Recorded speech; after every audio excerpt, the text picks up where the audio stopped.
శ్రీకాకుళం జిల్లా సోంపేట కోర్టుపేటలో ఆదివారం రాత్రి భారీ దొంగతనం జరిగింది.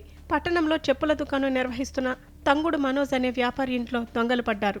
ఇంట్లో ఎవరూ లేరని గమనించి ఇంటి తాళాలు బద్దలు కొట్టి ఇంట్లోకి ప్రవేశించిన దొంగలు 30 తులాల బంగారం, ₹1,00,000 నగదు దోచేశారు. ఓ ఫంక్షన్కి వెళ్లి తిరిగి వచ్చిన మనోజ్ తన ఇంట్లో చోరీ జరిగిందని గుర్తించి పోలీసులను ఆశ్రయించాడు. వ్యాపారి తంగుడు మనోజ్ ఆదివారం మధ్యాహ్నం సోంపేటలోని ఓ ఫంక్షన్కి వెళ్లి వచ్చారు. తర్వాత భార్యతో కలిసి ఒరిస్సాలోని బరంపురంలో మరో ఫంక్షన్కి హాజరయ్యారు.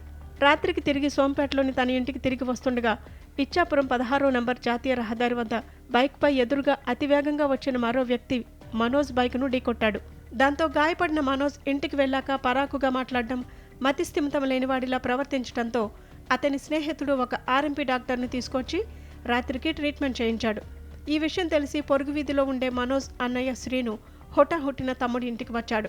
అయితే అప్పటికే మనోజ్ భార్య పిల్లలు ఆందోళన చెందుతూ కనిపించడంతో వారందరినీ తన ఇంటికి తీసుకువెళ్లాడు. నిద్రలో మనోజ్ ఆరోగ్యం కాస్త కుదుట పడటంతో మర్నాడు ఉదయం మనోజ్ తన భార్య పిల్లలతో తన ఇంటికి వచ్చేశాడు.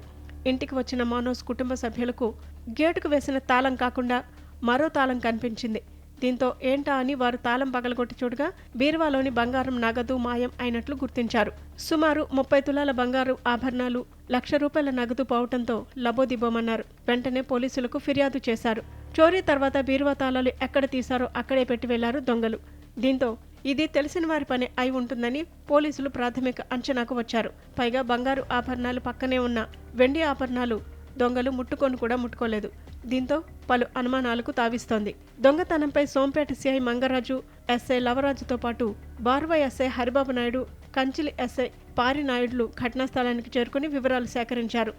క్లూస్ టీం సైతం రంగంలోకి దిగి ఆధారాలు సేకరించే పనిలో పడింది.